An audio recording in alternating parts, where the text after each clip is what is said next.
Hey there, I am filling a hot tub because tomorrow is inspection day, and in Tennessee our contracts require that spas, pools, things like that be ready to go so buyers can test them during their home inspections. So I'm going to be here for a minute from the looks of it. So I wanted to talk to you all about expectations around inspections. I often get asked by buyers, don't they have to fix that? And the truth is that sellers don't have to fix anything.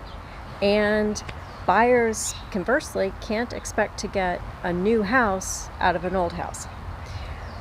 But the important thing is for everybody involved to be acting in good faith. What does that mean?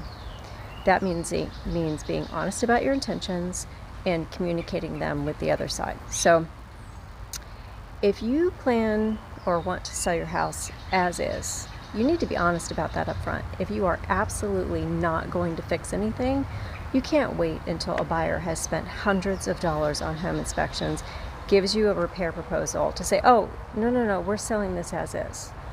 They've wasted all this money on home inspections, and they then have a difficult decision. Should they move forward with the house, or should they walk away and lose the money they've invested in a home they don't own? So be honest up front. And same thing with buyers. If you're coming to the end of your inspection period and you've changed your mind about the house, but not for any material defect related reason, but maybe